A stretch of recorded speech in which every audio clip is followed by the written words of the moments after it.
दूसरे गांव जाने के लिए राइस्टार अपने हेलीकॉप्टर में बैठकर अपने गांव से उड़ान भरता है। राइस्टार तेजी से जा रहा ही होता है कि तभी हेलीकॉप्टर में अचानक से आग लगती है। वह हेलीकॉप्टर सीधा एक अनजान से गांव में जाकर क्रैश हो जाता है।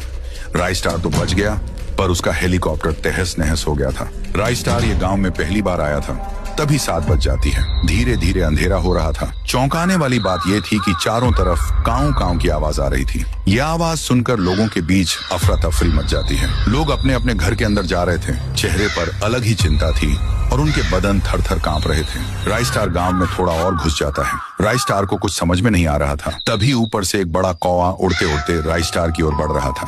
वह कौवा राइस्टार पर हमला करने ही वाला था कि पीछे से किसी ने गोली मारी और वह कौवा वहीं मर गया। पीछे लाल शर्ट पहन एक आदमी आकर राइस्टार को हाँपते हुए कहता है, ओ साहब जी, तुम इधर क्या करता है? 7 बज गया, तुम यहाँ के नोही लगते हो। चलो जल्दी मेरे घर पे, वरना वो आ जाएंगे। राइस्टार उस आदमी की बात मानकर उसके घर में चला जाता है। अरे भाई, मुझे कोई बताएगा कि इस गांव में क्या हो रहा है? ये चारों तरफ से काऊ काऊ की आवाज क्यों आ रही है? और वो कौवा तो मेरे मुंह में ही घुसने वाला था। अच्छा हुआ तुमने उसे गोली मारी।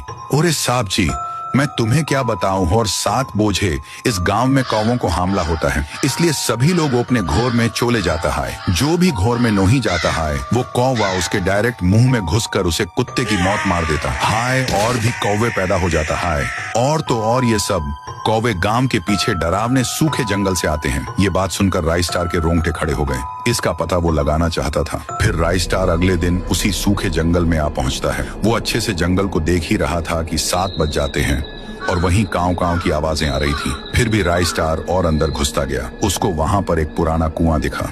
काऊ काऊ की आवाज उसी में से आ रही थी। राइस्टार ने जैसे ही कुएं के अंदर झांका तो उसमें से कौवे निकलने लगे। राइस्टार ने डायरेक्ट अंदर उड़ी मारी। वह नीचे तेजी से गिरता गया और वो कुएं के पूरे नीचे आ जाता है। पर वहां पर एक काले कपड़ों में एक चुड़ैल थी। चुड़ैल पलटकर राइस्टार को गुस्से से देखती है। मुझे पता है तू ही उस गाँव में कौवे भेज रही है और लोगों को मरवा रही है। तू बता जल्दी, ऐसा क्यों कर रही है?